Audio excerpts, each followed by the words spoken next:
থাকতো তাহলে 2021 সালের 6ই মে যারা আমাকে আক্রমণ করেছিল তাদের অনেককে পুলিশ গ্রেপ্তার করতে পারেনি বা গ্রেপ্তার করেনি।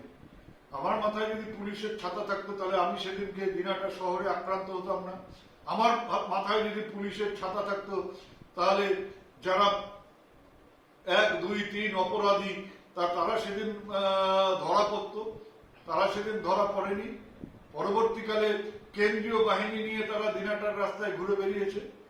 এখন কেন্দ্রীয় বাহিনী সরে গেছে, তারা রাস্তায় বেরোতে পারে না, তার জন্য আমি দায়ী না। কিন্তু আমি বলবো যে তাদের গলার স্বর, তাদের মুখের কথা এবং মীনাক্ষী মুখার্জিদের গলার স্বর মুখের কথার মধ্যে একটা অদ্ভুত ধরনের মিল। আমার তো ধারণা ছিল মীনাক্ষী মুখার্জি হয়তো একটু ভদ্রভাবে কথা বলেন, একটু হয়তো ভদ্রভাবে রাজনীতি করবার চেষ্টা করেন।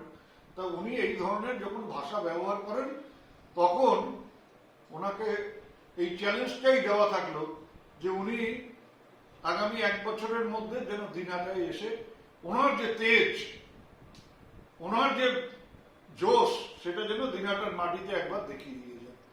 আর আমি কিছু বললে পারে বিভিন্ন মিডিয়া উদয়নের মুখে কুকথা, উদয়ন আবার কুকথা বললো, এই ধরনের খবর করা হয়।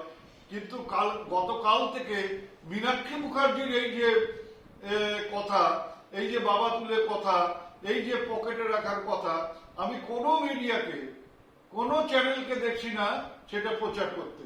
এই যে যারা আমাদের আক্রমণ করে আনন্দ পায়, আমাদের সম্বন্ধে যারা 9 ঘন্টা 24 ঘন্টা ধরে নানা রকম কথা বলে বিরুদ্ধে, তারা হঠাৎ করে এই ধরনের কথাবার্তার ব্যাপারে চুপ করে আছে কেন?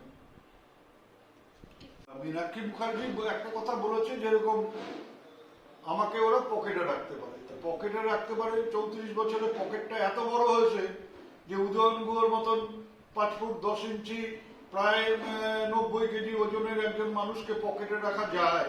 তো সেই পকেটটা কত বড় হতে পারে? পয়সা রেখে রেখে রেখে সেই পকেট এতটাই বড় হয়েছে যে উদয়ন গুহকেও সেই পকেটে ভরে রাখা যায়। আর একটা বলছিল যে আমাদের বাবার সম্পত্তি দিনহাটা।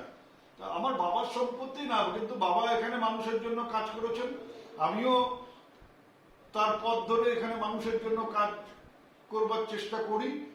মানুষ হয়তো অনেকে ভালোবাসেন, পাশে থাকেন। ওদের যদি ক্ষমতা থাকে, আমি মীনাক্ষী মুখার্জিকে বলছি যে আপনার তো এত ক্ষমতা, কোনো পুলিশ থাকবে না, কোনো মানুষ থাকবে না। আপনার যদি ক্ষমতা থাকে, দিনহাটায় এসে আপনি বা আপনার দলের কোনো নেতা বা আপনার দলের যারা আরো ওপরে আছে তাদেরকে বলুন দিনহাটায় এসে এই ধরনের কথা যেন মাইকে বলেন। আমার কিছু করতে হবে না।